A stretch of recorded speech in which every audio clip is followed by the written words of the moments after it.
speaker will take us. I'm sorry.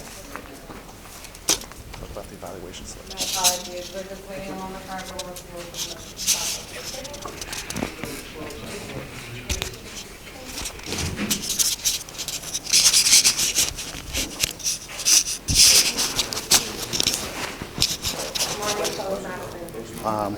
Yeah, that's fine. Put it on the other side.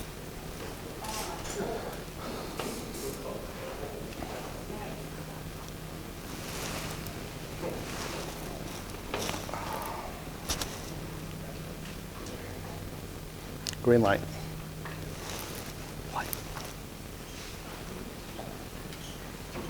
Our final speaker will take us on a journey back in time, telling stories from history with his speech, things to remember.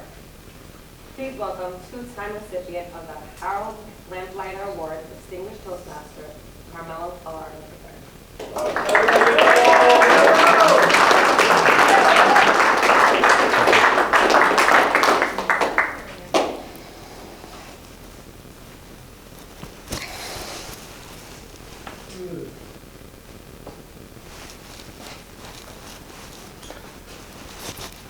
This is always a difficult time for me, this time of the year. But it's also a time to remember, a time not to forget.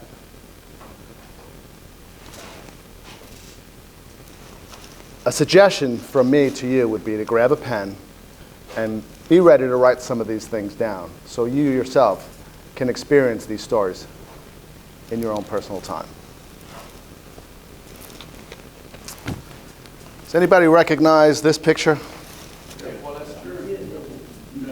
That is Philippe Petit. Philippe, when he was 12 years old, went to a dentist's office with a tooth infection, and while he was there, he looked through a magazine and saw a rendition, an illustration of the coming towers to be built in Lower Manhattan. And he drew a line from one top of the tower to the other. He just imagined himself doing what he's doing here at 12 years old. And in his life, he did the same thing at Notre Dame on those two towers. And then he went to Australia and he rigged a wire across the bridge in Australia. And somehow he managed, at the top of those towers, to rig a wire and walk across it. There's a documentary called Man on Wire. I saw it on Netflix. You could find it on YouTube, Man on the Wire. There's also a major motion picture that's been made about the story, but the documentary, I find, will be more effective in seeing the story. He said that when he put his foot on the wire, he knew right away him and the wire were one. Eventually, the police were called. They tried to get him off the wire. And he was up there for a good 20 or 30 minutes and was coming back towards where the police were. And he was just far enough out of the reach of the policeman's hand because they wanted to get him off. And what he did was he looked at the police officer, and this is from the police officer's words, and he smiled, then proceeded to turn around and go back to the middle of the wire for 45 more minutes. He sat down on the wire. He laid down on the wire and eventually came back. And by this time, there were hundreds and hundreds of people on the ground, 1,100 feet below. There's a photograph of a 727 flying above him. He was in his element. He was charged with trespassing. While he was in the police station, handcuffed to a wooden chair, he was doing tricks with the policeman's hat, balancing the hat on his nose, still doing tricks. And his sentence was community service to teach little kids how to walk on a high wire, this high off the ground, in Central Park. It's a wonderful, inspiring story, and when I watched it again afterwards. I was in tears, and Philippe, who's still alive to this day, became my new Superman. He became a hero to me. And I encourage you to look up this story because it's a wonderful story. I came across another story that was given by a chief in the New York City Fire Department. His name is Richard Picciotto. Say that name with me. Richard Picciotto. You cannot get any more Italian than that. It's an enthralling story of how the situation came that found him on the 39th floor in Tower Number 1. Tower Number 1 was hit first by the first plane, but was the second tower to collapse.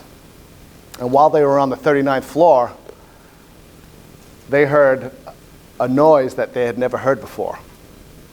And that was the sound of the second tower collapsing. Now, they were in the building. It was dark. They had no way of knowing what that was. There were some rumblings on the radio, and when he realized that that tower had collapsed, he gave the evacuation order.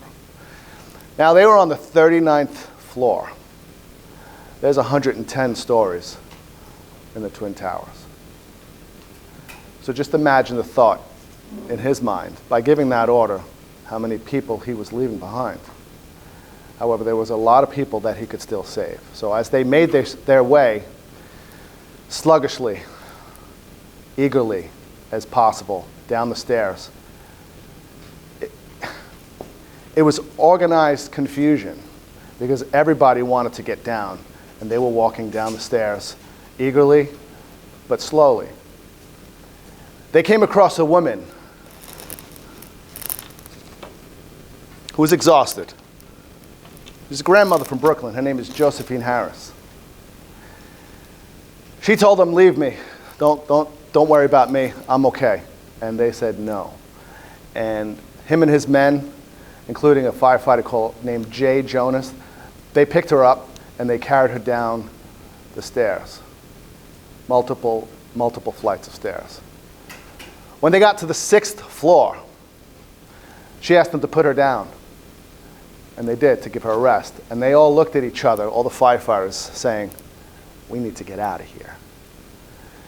Well, it was at that particular moment that that horrible sound that they heard earlier started again, only it was on top of them. Violent winds, violently forced debris, tossed them about in that stairwell. And that stairwell was the reinforced stairwell from the first bombing of the Twin Towers in 1993.